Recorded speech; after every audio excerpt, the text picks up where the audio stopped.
Donc bonjour à toutes et à tous. Déjà, je veux dire à quel point c'est un immense bonheur d'être avec vous à Manosque aujourd'hui. Et je voudrais commencer évidemment par remercier Léo Walter pour l'invitation, évidemment. Mais vous toutes et tous du département des Alpes-de-Haute-Provence qui avez fait en 2022 œuvre utile pour l'ensemble du pays en commençant par dégager Castaner les borgneurs. Et je voudrais vous en remercier.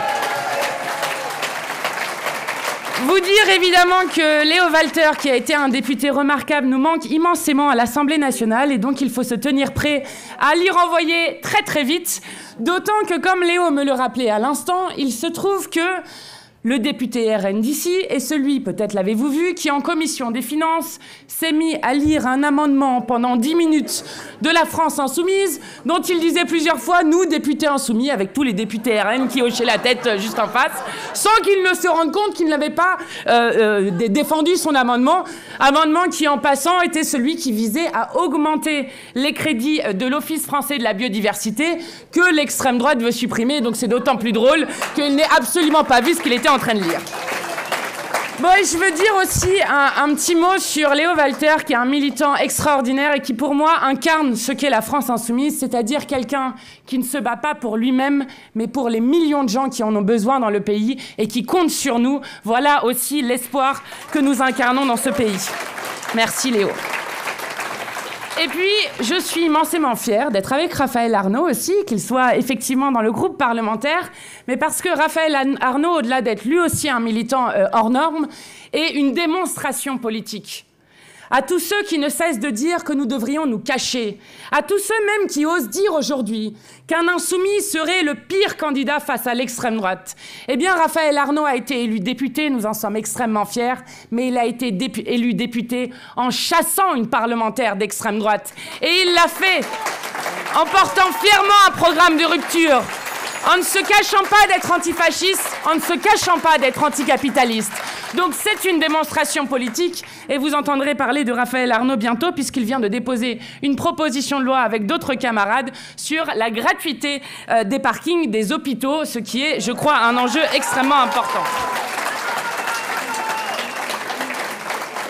Et évidemment, merci à vous toutes et tous d'être ici. Merci à celles et ceux qui ont organisé cette réunion et toute notre affection et nos pensées aux gens qui n'ont pas pu rentrer dans la salle parce que nous étions trop nombreux et nombreuses pour pouvoir rentrer toutes et tous ici. Et donc, on les salue depuis peut-être le streaming ainsi que celles et ceux qui nous regardent.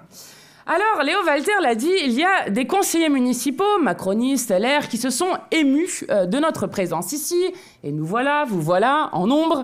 Et qui se sont émus en disant qu'ils s'opposaient à ce que nous venions avec Raphaël Arnaud ici à Manosque.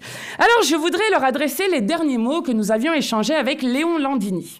Léon Landini était le dernier survivant du groupe des francs-tireurs et partisans main-d'œuvre immigrés qui est mort, et nous lui rendons hommage, ce dimanche 21 septembre 2025 à l'âge de 99 ans. Et nous avions eu l'honneur de le rencontrer avec Jean-Luc Mélenchon au moment où il y avait eu la panthéonisation de Méliné et Missak Manouchian. Et nous avions échangé avec lui, et la première chose qu'il nous avait dit, c'était évidemment, il ne faut jamais se décourager. Je vous le transmets parce que quand quelqu'un qui a, à l'époque, 97 ans, vous dit cela, qui a été dans la résistance, ça fait toujours plaisir. Mais ensuite, il avait dit à Jean-Luc Mélenchon un mot que j'adresse particulièrement à ceux qui, ici, tentent de nous décourager de venir. Il avait dit « Quand on t'attaque beaucoup, ça veut dire que tu gênes beaucoup. » Et il avait continué « Et moi, quand je gêne, je suis heureux. » Eh bien, mesdames, messieurs les importants, nous vous redisons, ici, nous sommes heureux de vous gêner. Alors, il faut savourer cette rentrée. Il faut savourer cette rentrée parce qu'en ce mois de septembre, toute la colère qui était dirigée contre la politique d'Emmanuel Macron et le dégoût qui est inspiré par cette politique s'est donné rendez-vous dans les grèves et dans les mobilisations avec les 10 et 18 septembre, plus d'1 million de personnes qui sont sorties partout dans les rues pour dire et redire que nous voulons non pas d'un énième changement de tête de Premier ministre, mais un changement de politique, que nous ne voulons plus de la politique d'Emmanuel Macron et de son monde. Alors, cette colère s'est donné rendez-vous et la Macronie n'y a eu que pour seule réponse la répression et la peur. Et ils ont déployé, Raphaël Arnaud l'a dit, 80 000 forces de policiers et de gendarmes. Ça veut dire qu'ils ont déployé un effectif de police et de gendarmerie sur 3 dans ce pays pour tenter de répondre aux revendications populaires. Eh bien, si nous sommes ici si nombreuses et nombreux, c'est pour réaffirmer que nous n'avons pas peur.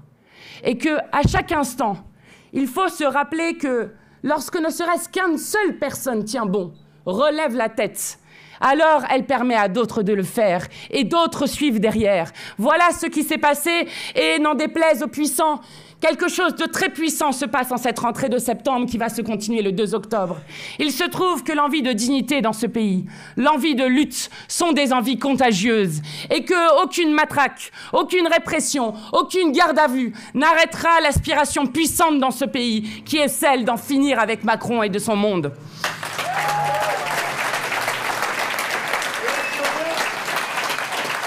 Je le dis parce qu'il ne faut pas banaliser le moment politique que nous sommes en train de vivre.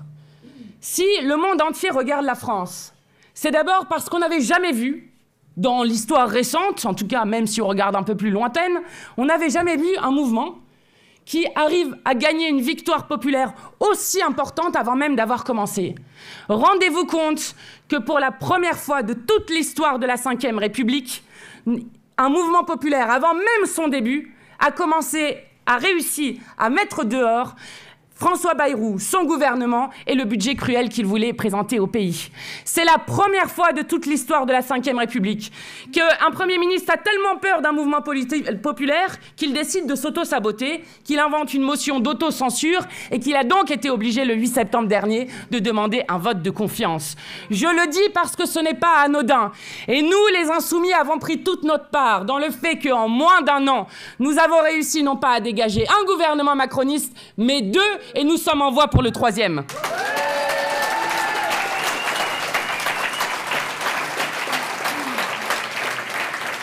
Oui, nous sommes fiers d'avoir participé à cette victoire populaire qui a permis de mettre dehors un Premier ministre qui a menti devant la représentation nationale et mis sur des générations des enfants en danger, notamment sur le scandale pédocriminel de Betaram. Comme nous sommes fiers d'avoir fait dégager Retailleau, dont la seule présence au gouvernement justifiait une censure immédiate et qui était une insulte à des millions de Français et de Françaises dans ce pays, lorsqu'il parlait comme sous-pétain de Français de papier, de belles heures de la colonisation, de régression vers les origines ethniques, ou lorsqu'il criait « à bas le voile ». Bon débarras, Retailleau.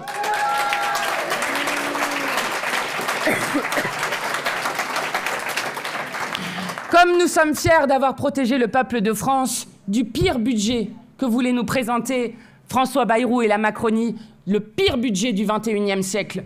Rendez-vous compte qu'après avoir fait pendant 8 ans des cadeaux aux plus riches et aux multinationales, les voilà qui arrivent présenter l'addition devant les gens en demandant aux chômeurs, aux malades, aux retraités, aux salariés, bref à absolument tout le monde de payer pour les cadeaux qui ont été faits aux plus riches et aux multinationales. Eh bien, si nous étions aussi nombreuses et nombreux, les 10 et 18 septembre dernier, avec toutes les générations qui étaient dans la rue, des retraités aux travailleurs, à la jeunesse qui était fortement présente dans ces mobilisations, c'est parce que personne ne s'y trompe dans le pays. Et que, contrairement à ce qu'affirme à tout va M. Bayrou, c'est-à-dire que le problème de ce pays, ce serait les boomers, non, le problème, ce n'est pas celles et ceux qui nous ont élevés, c'est ceux qui nous ont dépouillés. Et tout le monde l'a compris. Oui, si les gens sont sortis en nombre, c'est d'abord pour dire qu'il est insupportable que dans la 7e puissance économique au monde, il y ait les 500 plus grandes fortunes de France qui aient vu leur patrimoine doubler depuis 2017 et l'arrivée au pouvoir d'Emmanuel Macron, tandis que 1,2 million de personnes tombaient sous le seuil de pauvreté. 1,2 million de personnes. D'abord, ce ne sont pas des chiffres, ce sont des vies humaines. Mais il faut savoir qu'en France, il faut en moyenne 6 générations pour pouvoir sortir de la pauvreté. C'est donc des dégâts à très long terme que crée la Macronie. De même qu'il est insupportable qu'on se retrouve dans un pays aussi riche que le nôtre, avec une personne sur 3 qui dit se priver régulièrement de repas juste pour pouvoir nourrir ses enfants. Voilà l'injustice qui a été dénoncée dans la rue. Voilà celle dont nous ne voulons plus. Alors, ce qui est intéressant, ce n'est pas juste la chute de François Bayrou, qui est une victoire populaire. parce que tout le monde savait qu'il allait chuter, à part lui qui faisait son tour des plateaux télé et qui espérait ainsi convaincre les Français et qui, à chaque fois qu'il parlait, convainquait plus de gens de manifester contre sa politique. Mais ce qui est intéressant, c'est l'ampleur de sa chute. Parce que non seulement c'est la première fois dans la Ve République qu'un gouvernement tombe sur un vote de confiance, mais c'est aussi la première fois que la défaite est aussi cinglante. Il y a eu 2/3 des parlementaires qui ont voté contre la confiance à Bayrou et à son gouvernement. Ce qui veut dire, devant un désaveu aussi cinglant, qu'Emmanuel Macron n'a plus aucune légitimité dans ce pays pour continuer la même politique coûte que coûte.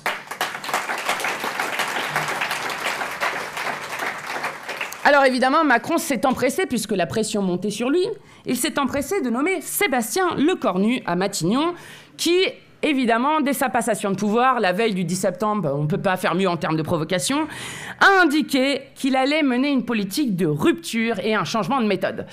Alors, monsieur le Premier ministre, depuis Manosque, nous vous disons, personne ne vous croit.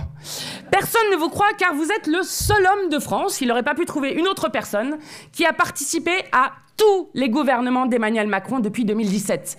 Donc Sébastien Lecornu a été dans tous les gouvernements. Il est comptable de toute la politique et du chaos qu'on voit aujourd'hui dans ce pays. Alors Sébastien Lecornu, c'est le visage de la brutalité sociale. C'est celui qui était en charge des revendications, des grands débats des Gilets jaunes et qui a donc proprement enterré l'ensemble des revendications qui étaient portées par le mouvement des Gilets jaunes à l'époque. C'est celui qui a envoyé le GIGN et le RAID contre le peuple guadeloupéen lorsqu'il manifestait pour avoir le droit à l'eau ou encore le droit à la santé. C'est celui qui a refusé de reporter le 3e référendum en Kanaki, Nouvelle-Calédonie, menant à un passage en force jusqu'au moment du dégel du corps électoral, qui a mis en danger 40 années de paix civile menée par les différents accords et qui fait qu'aujourd'hui, la Kanaki Nouvelle-Calédonie est tout simplement en faillite dans une situation économique et sociale désastreuse avec 15 personnes qui ont perdu la vie. Voilà qui est monsieur Lecornu. Mais monsieur Lecornu, ce n'est pas seulement ça, c'est aussi celui qui ne se contente pas de gouverner sans participation, comme le faisait M. Bayrou avec le Rassemblement national, puisque je rappelle que le Rassemblement national est celui qui a refusé par 8 fois de censurer le gouvernement Bayrou, mais lui préfère dîner directement avec l'extrême droite, avec Mme Le Pen et avec M. Bardella. Comme ça, c'est plus simple, plus direct, pour pouvoir donner les informations. Et c'est surtout, M. Lecornu, l'incarnation de la complicité de la France avec le génocide en cours à Gaza.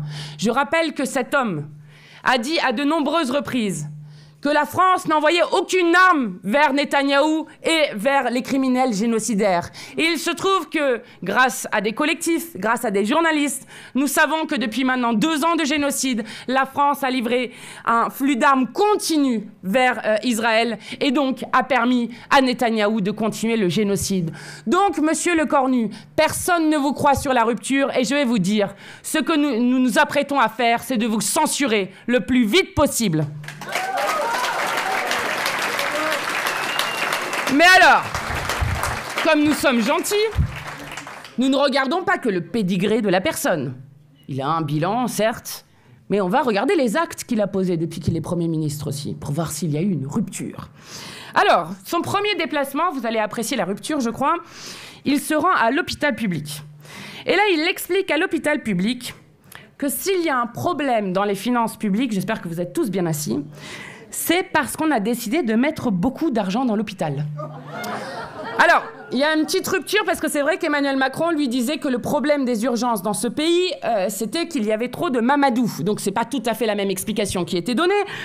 Mais les soignants qui sont à bout, qui n'en peuvent plus dans ce pays, les patients dont le temps moyen d'attente aux urgences a augmenté de 45 minutes. Et avec la moitié des patients qui se rendent aux urgences, qui doivent attendre plus de 3 heures, apprécieront ce mépris incroyable de la part du Premier ministre fraîchement nommé. Il y a eu 50 000 lits qui ont été fermés depuis 2014, depuis qu'Emmanuel Macron était ministre d'un certain François Hollande. Et vous, ici, vous en savez quelque chose. Car quand je parlais avec la CGT Santé tout à l'heure, ils m'expliquaient que très régulièrement, il n'y avait qu'une seule urgence qui était ouverte la nuit, et même parfois 0 urgence qui était ouverte la nuit. Et donc, je vous redonne le slogan que donnait la CGT ici dans les Alpes de Haute-Provence, plus de SAMU, moins de Lecornu. Bon alors ensuite, Je vous passe sur les petites choses qu'il a faites depuis. Bon, alors il a nommé conseiller éducation, quelqu'un qui a couvert des violences sexuelles et des viols sur des enfants dans du milieu scolaire, comme si on voulait refaire le scandale de Betaram. Il s'est aussi empressé de nommer 2 fonctionnaires qui sont chargés de supprimer les structures publiques, c'est-à-dire de détruire l'État. Ça vous rappelle peut-être quelque chose. Il se trouve que, par exemple, c'était des premières mesures de ce qu'a fait le président argentin Javier Milei, qui lui aussi était avec sa tronçonneuse pour expliquer qu'il fallait détruire toutes les dépenses de l'État et qui se retrouve aujourd'hui à mendier auprès de Trump et des États-Unis pour pouvoir renflouer les caisses. Et c'est aussi, évidemment, ce que Elon Musk avait fait avec Trump. Donc ça vous donne une idée du Trumpisme qui agite maintenant la Macronie. Et puis, il a donné cette fameuse interview aux Parisiens. Et alors là, la rupture est évidente. Donc, taxe Zuckman sur les riches, c'est non. Rétablissement de l'impôt de solidarité sur la fortune, c'est non. Abrogation de la retraite à 64 ans, c'est non. Et même la suspension qui était demandée par certains, qui voulaient dire avaler la retraite à 63 ans, hein, là aussi c'est non. Par contre, la réforme de l'assurance chômage, alors que je le rappelle dans notre pays, la moitié des privés d'emploi ne sont déjà pas indemnisés, là c'est oui. Et la demande qui est faite depuis des années par l'extrême droite dans ce pays, celle de toucher à l'aide médicale d'État, ce qui est une folie sanitaire incroyable, comme si un virus faisait attention au papier de quelqu'un en allant chez les uns et les autres, au point qu'en Espagne, où ils avaient mis ça en place, c'est-à-dire supprimer une forme d'aide médicale d'État, ils ont dû revenir sur cette mesure tellement c'était contre-productif. Eh bien là, revenir et raboter encore l'aide médicale d'État, là aussi, c'est oui. Alors, la rupture n'est pas très claire, y compris dans les actes qui sont posés. Et puisqu'il a vu les syndicats, qui ont été tellement ravis de ce qu'il avait proposé, qu'ils ont directement annoncé une nouvelle journée de grève le 2 octobre, où évidemment nous serons présents. Alors, lors de cette rencontre avec les syndicats, Sébastien Lecornu a dit cette phrase. Il a dit qu'il était le Premier ministre le plus faible de toute l'histoire de la Ve République. Eh bien, monsieur le Premier ministre, nous vous proposons autre chose.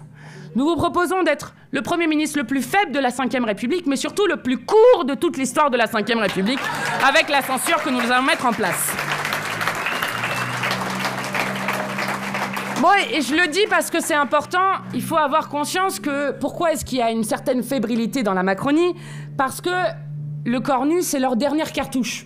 Je veux dire, après, on ne voit pas bien qui pourrait nommer Emmanuel Macron, si ce n'est se nommer lui-même à Matignon, en essayant ainsi de pousser encore sur les institutions.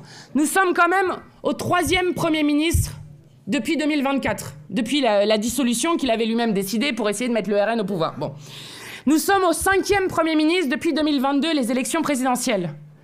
Donc, ce que nous proposons au pays est une issue positive, démocratique. Lorsque vous êtes dans une impasse qu'Emmanuel Macron a lui-même créée, on ne va pas rester dans un pays dans lequel les premiers ministres tombent tous les 2 mois, tous les 3 mois, tous les 6 mois.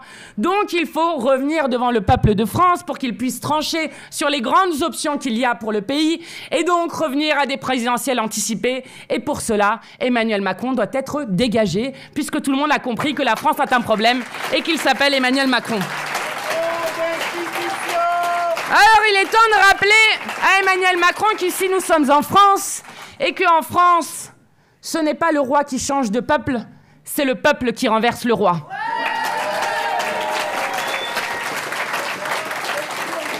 Et nous ne nous contenterons pas de faire partir Emmanuel Macron. Nous voulons faire partir la Ve République avec. Parce que je veux redire que si nous avions d'ores et déjà les outils que nous voudrions mettre en place dans le cadre d'une constituante, c'est-à-dire le fait que le peuple réécrive les règles du jeu, alors nous serions déjà avec la possibilité d'avoir une issue positive et démocratique au problème qui est posé au pays. S'il y avait le référendum révocatoire, le fait que le peuple garde à tout moment le pouvoir sur ses élus, eh bien, cela fait fort longtemps que Emmanuel Macron aurait été dégagé et chassé par le peuple par un référendum révocatoire. S'il y avait ce que nous proposons dans le cadre du référendum d'initiative citoyenne, c'est-à-dire un référendum pour pouvoir abroger une loi, cela fait fort longtemps, là aussi, que la retraite à 64 ans qui a été imposée contre tous les syndicats, contre tout un peuple, et même contre l'Assemblée nationale passée en 49.3, aurait là aussi été abrogée. Et je refais la promesse que nous avions déjà faite et que nous tiendrons, nous reviendrons à la retraite à 60 ans.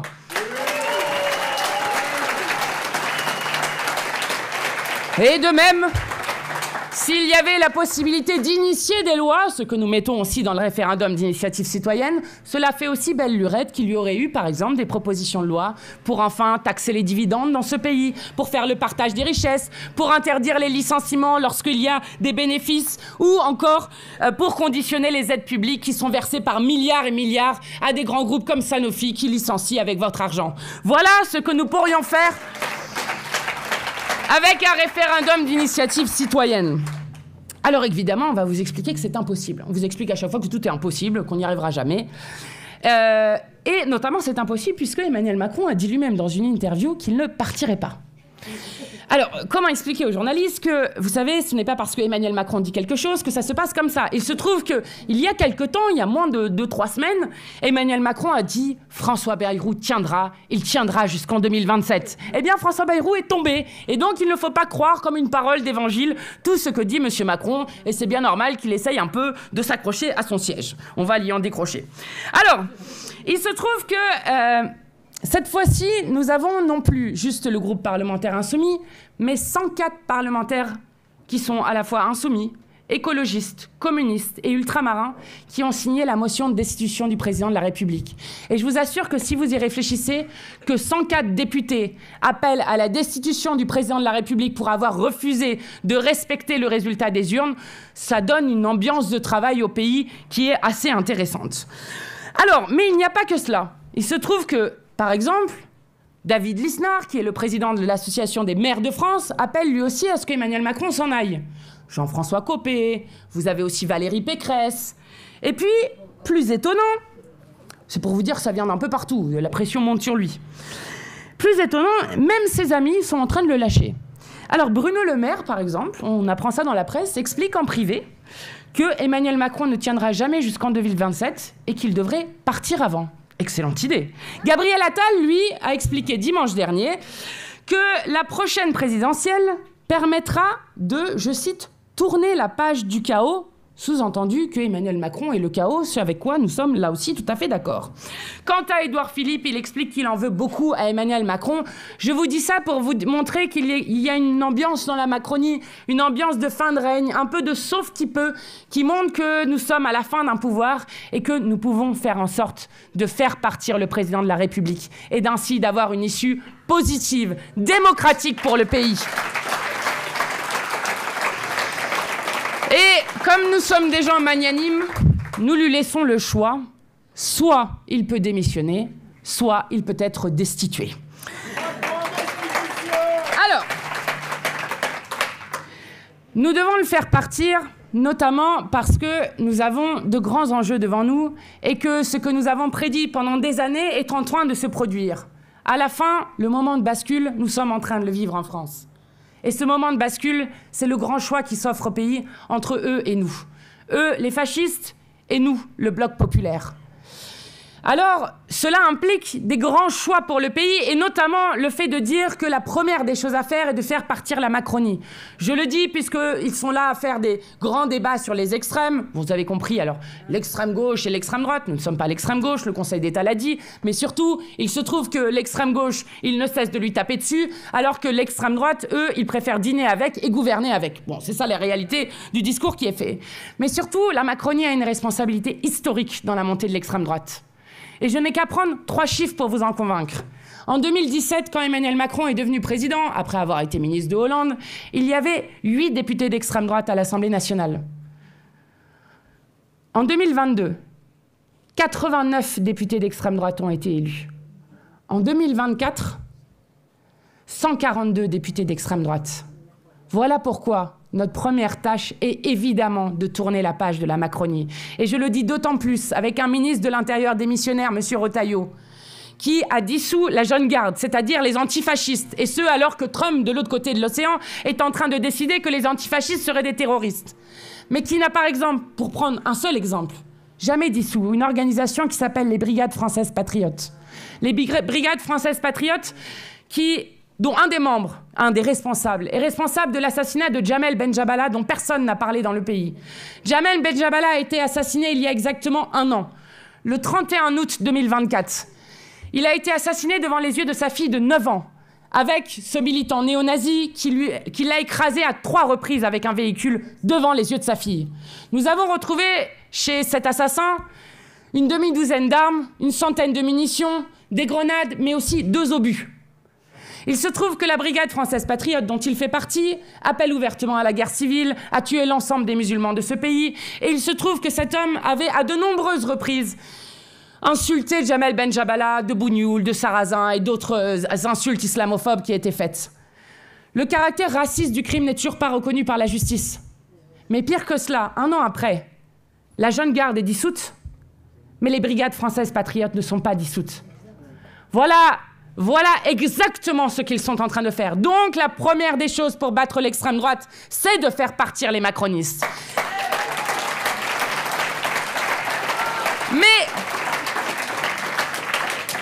Et cela va ensemble. Ensuite, nous devons battre l'extrême droite. Et notamment en allant convaincre partout que l'extrême droite est l'assurance vie du système, que l'extrême droite est celle qui a permis, pendant déjà plus d'1 an à Emmanuel Macron de continuer sa politique de malheur.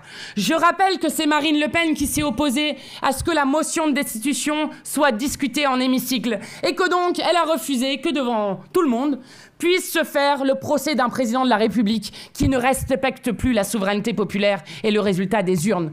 C'est de sa responsabilité si nous n'avons pas pu en parler il y a 1 an. De même, c'est Marine Le Pen qui a permis qu'un budget aussi cruel soit présenté au pays, puisque c'est elle qui a refusé avec son groupe par 8 fois de censurer Bayrou et son gouvernement. Et je vais vous dire, puisqu'ils aiment comparer les extrêmes, eh bien vous n'avez qu'à regarder les votes qui ont été faits depuis 1 an. Et sur l'analyse des votes, c'est étonnant à voir. Enfin non, pas pour nous.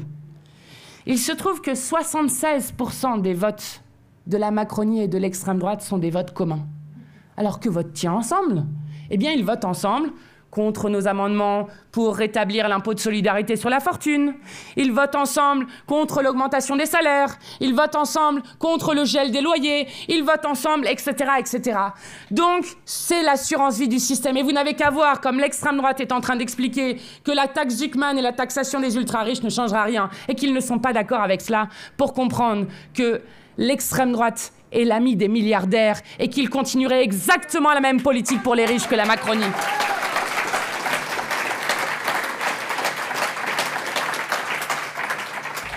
Alors, oui, nous devons à la fois tourner la page de la Macronie et battre l'extrême droite, notamment car nous avons un des plus grands défis devant nous, le plus grand défi du XXIe siècle, que personne, aucune génération humaine n'a eu à affronter avant nous. Évidemment, c'est celui du dérèglement climatique et celui de conserver le seul écosystème compatible avec la vie humaine. Normalement, dans tous les médias, on devrait parler de cette information qui dit que nous avons dépassé les plus 1,5 degrés de réchauffement. Je rappelle que c'était la limite que nous avions fixée aux accords de Paris, notamment avec les États insulaires qui disaient à plus de 1,5 degrés en moyenne de réchauffement, alors nous allons disparaître.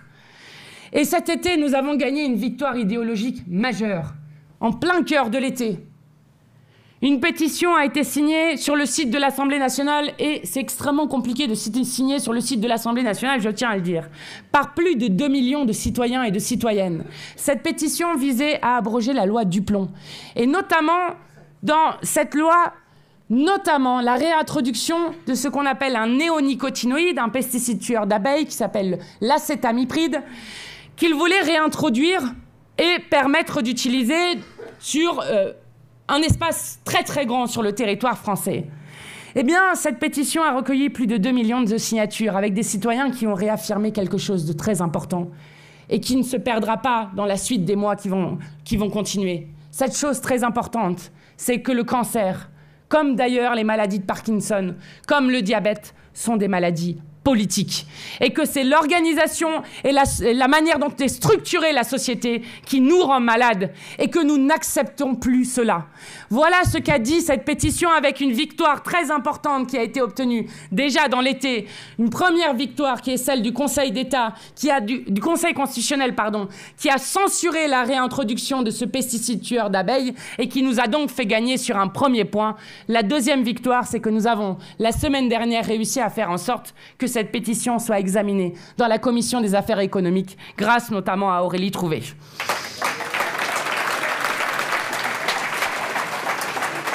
Je dis première victoire parce que la loi du plomb est une horreur de ce que c'est faire, qui avait été votée à la fois par la Macronie et l'extrême droite, qui sont absolument négationnistes sur la question du dérèglement climatique, et qu'il y reste de forts enjeux sur la question des fermes-usines, de la question de l'eau et des méga-bassines notamment, et que donc nous avons donc décidé dans notre niche parlementaire qui aura lieu le 27 novembre de l'abroger totalement. Voilà une des choses que nous aurons à l'ordre du jour de l'hémicycle. Nous devons aussi y arriver, car le niveau auquel est porté le pays, en termes de monde de malheur, est arrivé à un niveau insupportable. Comment est-il possible que dans la 7e puissance économique au monde, vous ayez des milliers et des milliers d'enfants en situation de handicap qui ne puissent plus aller à l'école ou dans des horaires très restreints parce qu'il n'y a plus assez d'accompagnatrices d'élèves en situation de handicap qui sont fort mal payées de ce pays et dont nous demandons un service public pour les titulariser et leur donner un vrai salaire et une vraie formation. Comment est-il possible qu'il y ait plus de 2150 enfants à la rue, soit une explosion du sans-abrisme jamais vue depuis la Seconde Guerre mondiale? Comment est-il possible que la mortalité infantile réaugmente dans ce pays, ce qui normalement est un niveau de développement du pays qui fait que chaque année, 2800 enfants meurent avant même d'avoir soufflé leur première bougie, c'est-à-dire avant leur 1 an. Comment est-il possible qu'un enfant sur 5 soit pauvre dans ce pays, ou qu'encore 5 enfants placés à l'aide sociale à l'enfance, c'est-à-dire placés sous la protection de l'État, aient été tués cet été sans que ça n'émeuve absolument personne, soit décédés cet été sans que ça n'émeuve personne.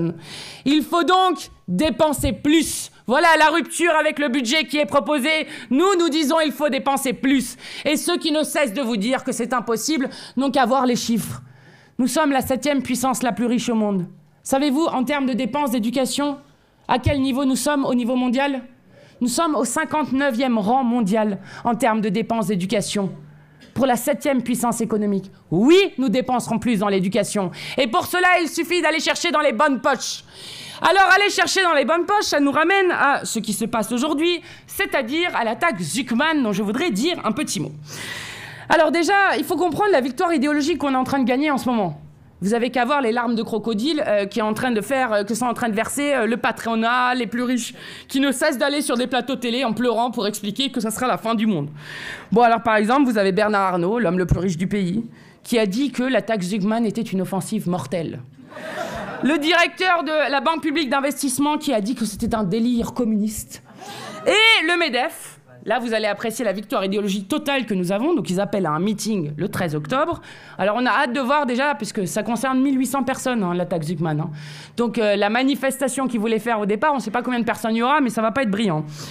Alors, MEDEF, qui envoie un mail à ses adhérents pour les inviter au meeting du 13 octobre. Savez-vous ce qu'il est inscrit dans ce mail? Je vous lis. Le 13 octobre, soyons fiers d'être les vrais insoumis qui ne se résigne pas. Vous voyez la victoire idéologique? Vous voyez ce que je veux dire? Généralement, quand vos adversaires sont en train de pleurer, c'est toujours bon signe. Vous avez qu'à voir, par exemple, ce qui s'est passé quand Sarkozy a été condamné à 5 ans de prison. Vous avez qu'à voir la manière dont il pleurait, ceux qui ne cessaient de pointer le laxisme de la justice et qui, d'un coup, sont en train de pleurer en disant que c'est absolument horrible parce qu'un ancien président va se retrouver en prison d'ici quelques semaines. Alors donc, généralement, c'est bon signe quand les adversaires sont en train de pleurer. Alors, je rappelle quelques petits faits sur l'attaque Zucman qui sont importants à comprendre pour comprendre à quel point vous devriez compatir avec ces pauvres riches que nous voulons un peu taxer. Alors la taxe Zucman est un impôt plancher. Ça veut dire que si vous êtes quelqu'un avec plus de 100 millions de patrimoine qui paye des impôts, notamment de l'impôt sur le revenu, si vous payez par exemple déjà 2%, vous n'aurez rien à payer en plus avec la taxe Zucman. Je commence par ça.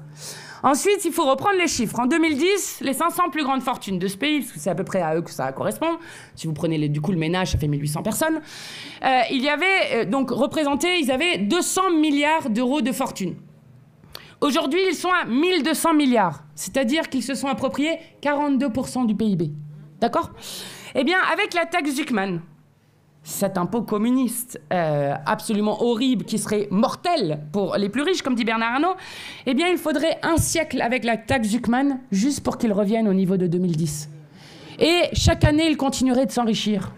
Alors je vais vous dire, mesdames et messieurs les patrons du MEDEF, d'abord, beaucoup de petits patrons de ce pays ont envie qu'on relance la consommation populaire. Parce que les restaurateurs ont besoin que les gens puissent aller de temps en temps au restaurant, puissent prendre un dessert, puissent ne pas partager un plat à deux. Parce que les coiffeurs ont besoin qu'on puisse aller chez le coiffeur, etc., etc. Et que la France est un pays où la croissance est tirée à 53% par la consommation populaire. Donc ça, c'est la première chose. Mais mesdames et messieurs les grands patrons, ne vous inquiétez pas, avec nous, ça sera pire. Parce que nous mettrons en place l'impôt de solidarité sur la fortune renforcé avec les questions écologiques. Nous mettrons en place une taxation sur les dividendes. Nous mettrons en place une taxation sur les super-profits. Bref, il va falloir s'habituer à sortir de ce séparatisme fiscal dans lequel vous êtes et à contribuer un peu au pays.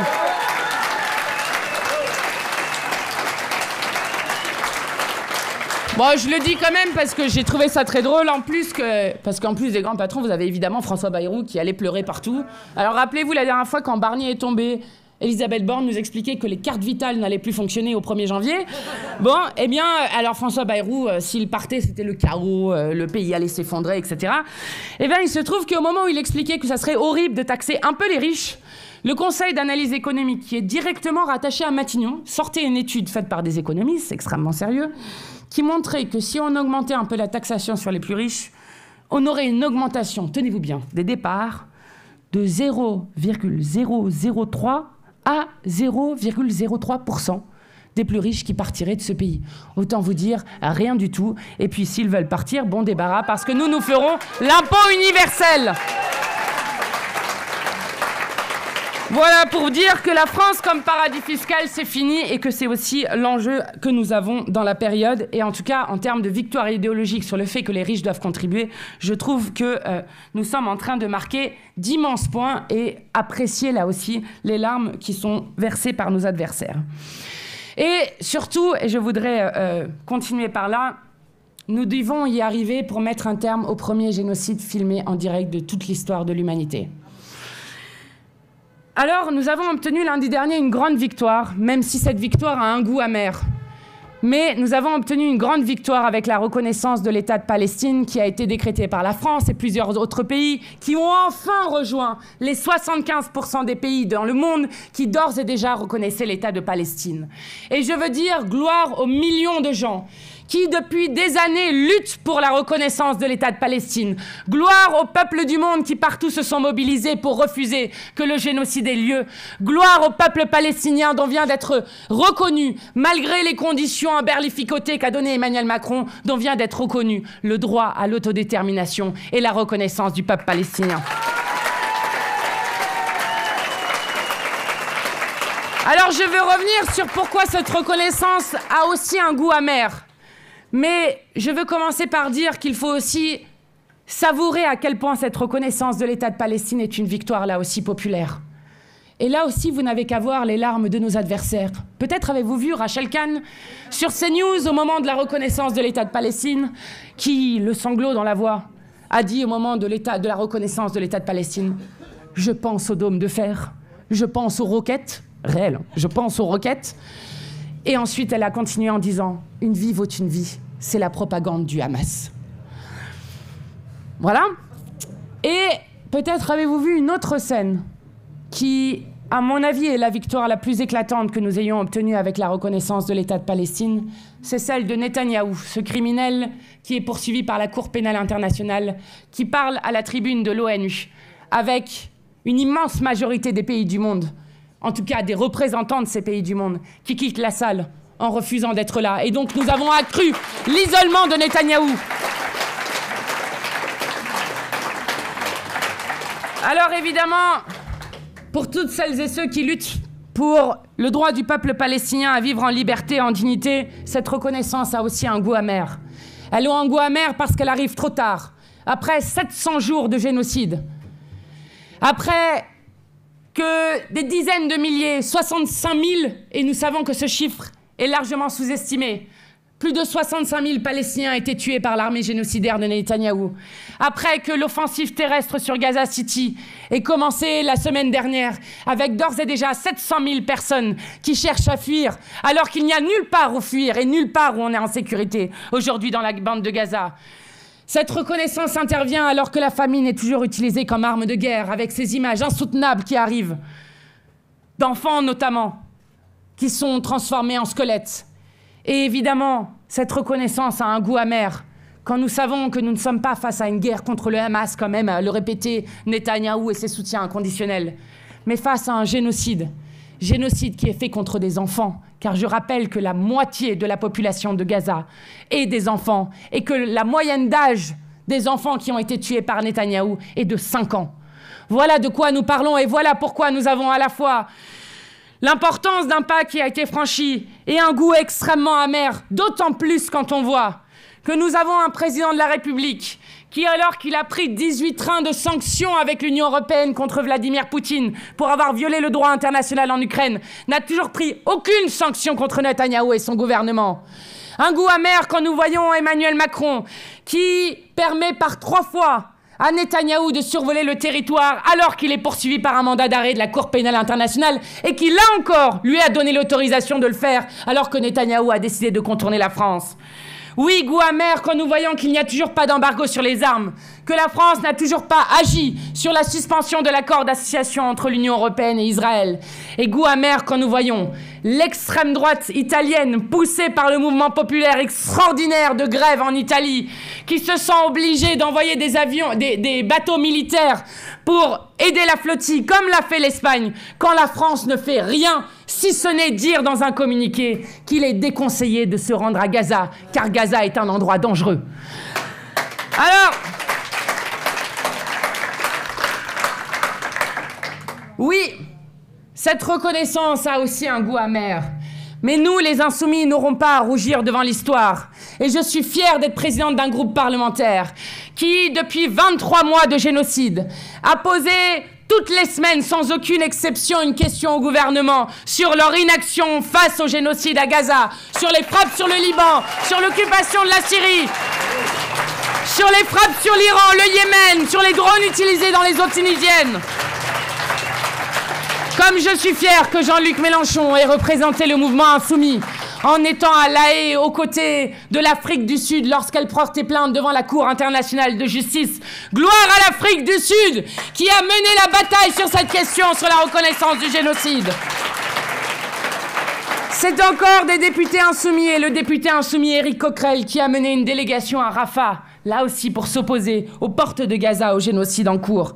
Nous avons été présents dans toutes les mobilisations. Les insoumis ont pris toute leur part dans la libération de Georges Ibrahim Abdallah, qui est un fort soutien du peuple palestinien et qui était le plus vieux prisonnier politique, à la fois français et européen.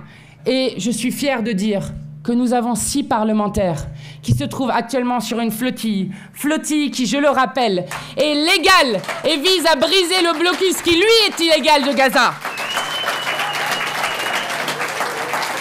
Il y a sur cette flottille 6 parlementaires insoumis, mais il y a 55 Français qui font partie des plus de 300 militants de 45 pays différents, soit la plus grande flottille jamais organisée pour tenter de briser le blocus illégal de Gaza. Et nous faisons ici une promesse, nous ne laisserons jamais la Palestine disparaître. Alors, oui, nous devons y arriver. Et nous allons y arriver. Puisque on va vous expliquer encore une fois que c'est impossible, rappelez-vous à chaque instant où vous vous sentirez un peu découragé, rappelez-vous de ce qui était dit sur l'ensemble des plateaux télé il y a 1 an exactement, au moment de la législative anticipée qui avait été demandée par Emmanuel Macron lui-même. Dans tous les plateaux, 27 sondages sur 27, tous sans aucune exception, expliquaient que l'extrême droite allait gagner et allait arriver à Matignon. Et que s'est-il passé? Il y a eu un mouvement inédit, jamais vu, à la fois de la jeunesse de ce pays, des militants associatifs, politiques, syndicaux, des quartiers populaires qui se sont rendus massivement aux urnes. Et là est apparue une vérité qui ne plaît pas tellement aux puissants. C'est pourquoi, par exemple, dans l'article en question, qui était contre notre venue, ils expliquent que Léo Walter fait des caravanes avec les insoumis pour inscrire les gens sur les listes électorales. Ce qui apparemment leur apparaît comme un grand danger pour la République. Savez-vous que, depuis 2016, l'État refuse de faire des campagnes d'inscription sur les listes électorales? Savez-vous pourquoi? Eh bien parce qu'ils ont peur de votre vote.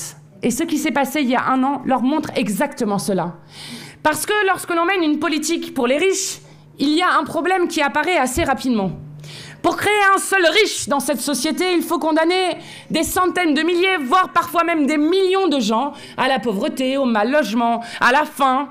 Et donc, lorsque vous allez aux urnes et que votre voix vaut autant que celle de Bernard Arnault, eh bien, il y a beaucoup plus de gens au RSA, beaucoup plus de gens au chômage, beaucoup plus de gens qui n'arrivent pas à vivre correctement de leur travail que de riches qui ont été créés dans ce pays. Et donc, apparaît une vérité qui leur paraît insoutenable. Nous sommes plus nombreuses et nombreux qu'eux. Voilà ce qui se passe. Je le redis car, contrairement à ce que racontent certains qui voudraient vous désespérer, si nous n'allons pas avec un tel ou un tel, alors nous aurons perdu. Ils nous avaient fait la même chose en 2022. Nous avons raté la dernière fois le second tour de l'élection présidentielle à 420 000 voix.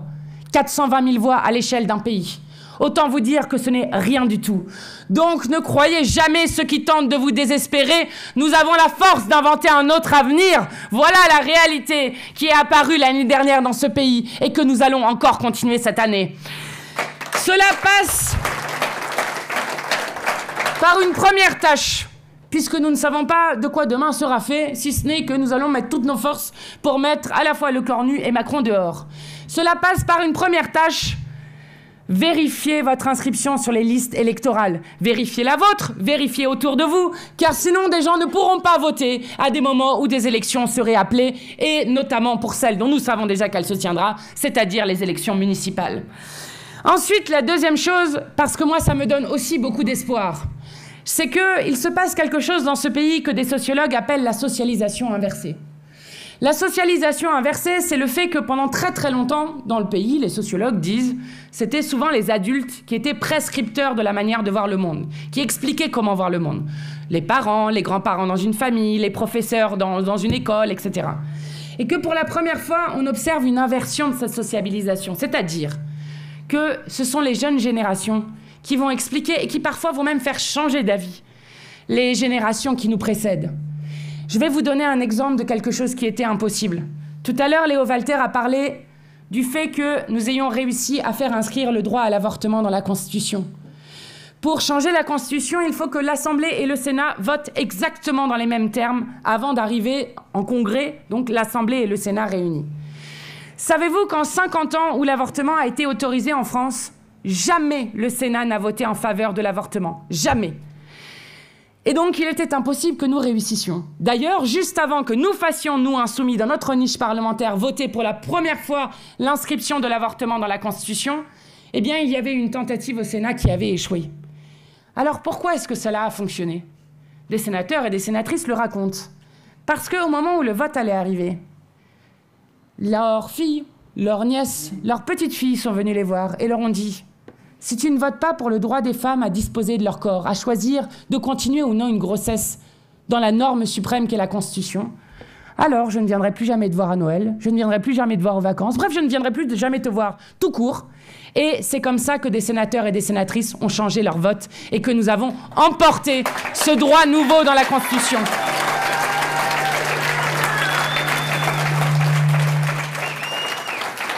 Alors, force à vous, nous allons y arriver. Et puisque ici, nous sommes chez Jean Giono, je voulais terminer par une phrase qu'il écrivait, qui dit « Le soleil n'est jamais aussi beau que le jour où l'on se met en route.